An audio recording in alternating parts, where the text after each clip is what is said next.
Hello good morning साथीहरू। यति बेला चाहिँ रेडी भएर क्याम्पसतिर जान लाग्यो। अनि लेनिनको चाहिँ आज इक्जाम हुँदै मेरो क्लास हुन्छ होला सायद। अब जानु पऱ्यो। कति टाइम हेर्न सक्नुहुन्छ, यहाँ 6:13 भयो। अब चाहिँ जान्छ माइत। ल हेर्न सक्नुहुन्छ, हिजोसम्म पानीले यस्तो बनाइदियो बाटो चाहिँ।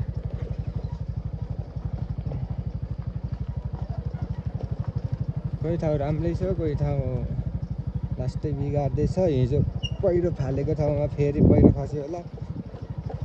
हेरौँ है त पहिरो खस्यो भनेर। ल हिजो चाहिँ हामीले बाटो बनाएको चाहिँ यहाँदेखि हो।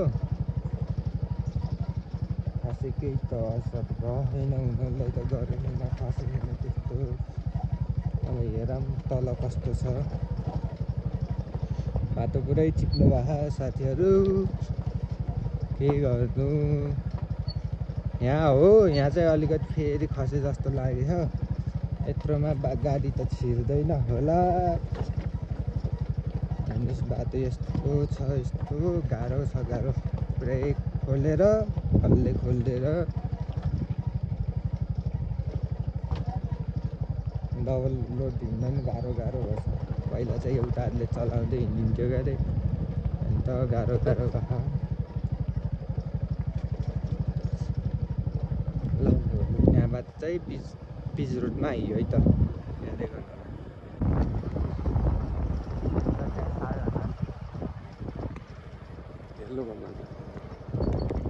कहाँ जाने त बल्ल।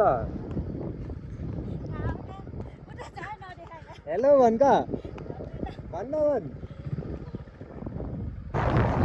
हामी चाहिँ त्यो साथी अब आइपुग्ला भाइ यति बेला।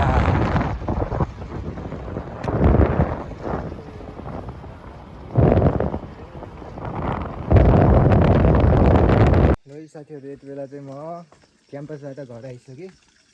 अनि अब घर आएपछि चाहिँ भातहरू खाइसकेँ। भात खाएर भाँडा माझेँ। अब चाहिँ म बाइक धुन्छु है त। यहाँ छ बाइक, लास्टै फोहोर भयो। 2 हप्तादेखि धोएको पनि थिएन। अब म बाइक धुन्छु है त, हेर्नु होला।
खै साथीहरू, यति बेला चाहिँ मैले बाइक धोइसकेँ। अनि बाइक धोएर चाहिँ यहाँ घाममा छ, एकछिन घाममा राखेको छु।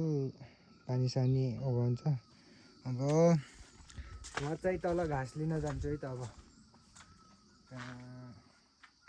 बारीमा घाँस लिन जान्छु अनि आएर अब नोट गर्न मन लाग्यो नोट गर्छु नत्र सुत्छु होला थाहा छैन हेर्दै गर्नु होला है त यति बेला चाहिँ म घाँस लिन हिँडेँ है मभन्दा अग्ला अग्ला भइसक्यो हाम्रो मकै चाहिँ अब कोदो रोप्ने बेला हुन्छ अनि कोदो रोप्ने होला अनि यस्तो छ है अहिलेको भ्यू चाहिँ यस्तो चर्को घाम लागेछ भर घाम लागेको के अरे अहिले 3-4 बज्यो भने फेरि पानी पर्ने त हो उही त हो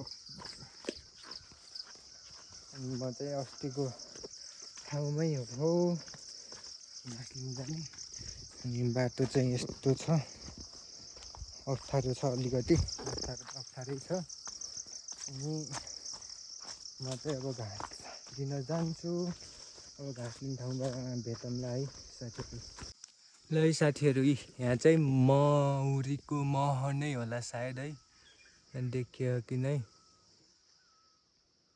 एकछिन है त देखाइदिन्छु यताबाट हेर्न सक्नुहुन्छ देखियो कि नै होला त्यो किरेमिरे चाहिँ मौरी हो भन्थ्यो लेनिनले अनि चाहिँ यस्तो छ बाटो पुरै यता घाँस छ यता मकै छ मकैको पातमा हुन्छ नि यो काउँसो यस्तोले यहाँ शरीर चिलाने भइसक्यो म चाहिँ जाँदैछु अब घाँस लिएर फेरि घर जाने हो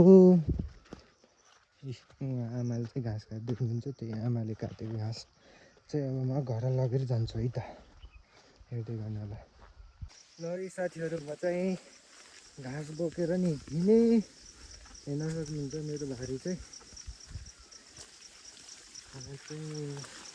मौरी छ कता टोक्ने हो मकै नि भाँचिने भयो हेर्नुहोस् त मेरो भारी चाहिँ यो भारी चाहिँ अब म घरतिर लागेँ बाटो चाहिँ यस्तो अप्ठ्यारो छ छिर्न सकिन्छ कि नै गाह्रो छ गाह्रो ल है साथीहरू म चाहिँ घर आइपुगेँ घाँसको भारी बाङ्गो रहेछ बाङ्गो भारी रहेछ अब चाहिँ गोठमा नि आइसक्यो अब घाँस काट्छु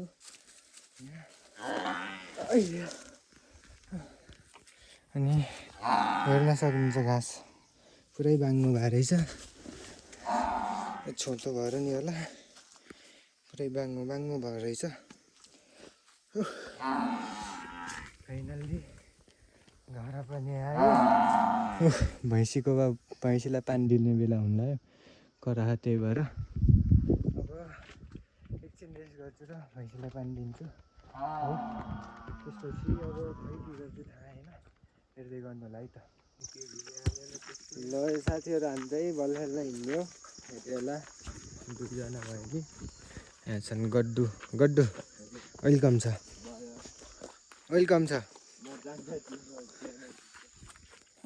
दुईजना भयो हिँड्ने लेन्टिन अहिले आउँछ अहिले यतिहरू अहिले आउँछ होला अब जान्छौँ नेक्स्ट सिट बाँध्छौँ एकछिन उफ्रिँदै गर्छौँ हामी चाहिँ है हेर्दै गर्नु होला सो यति बेला चाहिँ म घर आएँ भलिबल खेल्न गएको थिएँ पानी पर्ला जस्तो गऱ्यो त्यही भएर घर आएँ अरू चाहिँ त्यहीँ खेल्दैछन् के फुटबल खेल्दैछन् अनि म चाहिँ घर आएँ सो आजलाई भिडियो यति नै कस्तो लाग्छ लाइक सेयर सब्सक्राइब गरिदिनु होला अनि कमेन्ट पनि गरिदिनु होला है त